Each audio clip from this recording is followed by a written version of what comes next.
President Biden called for action on gun control Friday following a shooting at an Indianapolis FedEx facility that killed 8 people.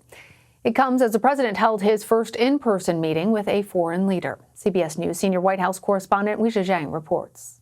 President Biden hosted a foreign leader in person for the first time at the White House, Japanese Prime Minister Yoshihide Suga. But it was a domestic challenge that set him off: gun violence. Who in God's name needs a weapon that can hold 100 rounds or 40 rounds or 20 rounds? It's just wrong, and I'm not going to give up till it's done. In the wake of another mass shooting, the president grew defensive when asked why he is prioritizing infrastructure legislation over police reform and gun control. I've never not prioritized this. No one has worked harder to deal with the violence used by individuals using weapons than I have. I'm the only one ever to have passed an assault weapons ban. That was 27 years ago, the last time Congress passed significant gun reform. Today marked the third time the Biden White House has lowered flags to honor victims of gun violence. Every single day, there's a mass shooting in the United States if you count all those who were killed out in the streets of our cities and our rural areas. It's a national embarrassment and must come to an end. Weijia is at the White House and joins me now. Weijia, the U.S. has now seen 45 mass shootings in the past month, including that attack at the Indianapolis FedEx facility. In March, President Biden said that his priority was infrastructure, but he was asked pretty bluntly about reordering his priorities given the recent spike in gun violence. What did the president have to say? Well, President Biden said he has never not prioritized gun control, and that this is something he has been committed to since he was a member of Congress 27 years ago. That's the last time that they passed any meaningful legislation to change the gun laws in this country. And he has taken executive actions. In fact, he just did that in April to issue new orders that would create new rules, or propose new rules, I should say, with regard to things like ghost guns, which are those kits that people can buy and assemble at home.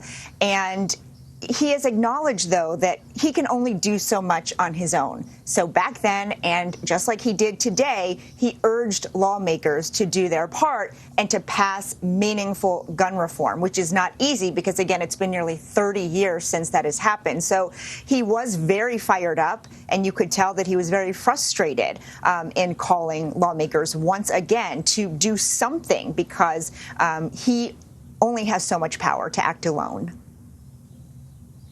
Weijia, there's also a great deal of significance anytime there is a new president with their first foreign leader. What is the significance of Japan's prime minister getting that invitation? The Biden administration has made very clear that their priority is tackling challenges related to China, and that's clear. Not only did he host the Japanese prime minister today, but yesterday the White House announced that next month South Korea's president would be visiting as well. And so it is really significant, because this week we also heard the president say that all U.S. troops would be withdrawn from Afghanistan by September 11th, and that really clears some room for him to shift his foreign policy and to focus on other looming threats, not only from China, but from Russia and Iran and North Korea. And so this is a very clear signal that that's what he's focused on, because he has said many times that he sees China as a competitor, a fierce competitor that is catching up. And Biden and Prime Minister Suga both mentioned a commitment to ensuring a free and open Indo-Pacific region. It is interesting, given that you're mentioning that the South Korean leader is next up for the visit. South Korea and Japan haven't always been aligned on when it comes to certain territorial disputes in that region.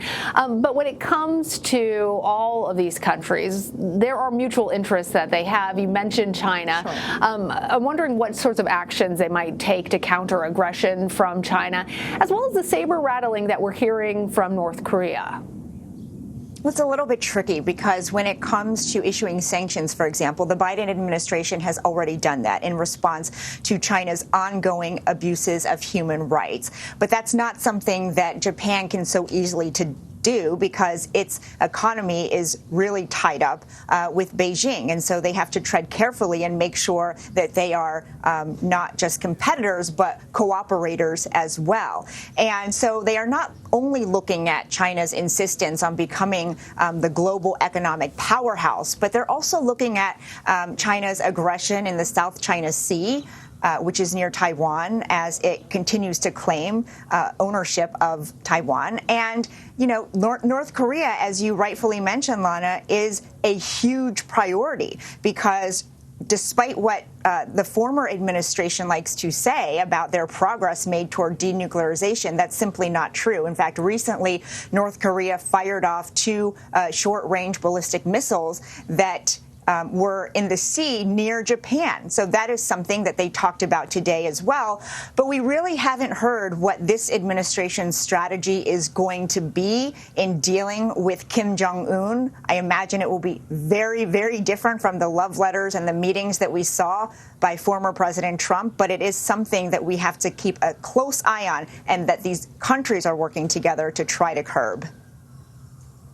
All right, Weijia, thank you. Thanks.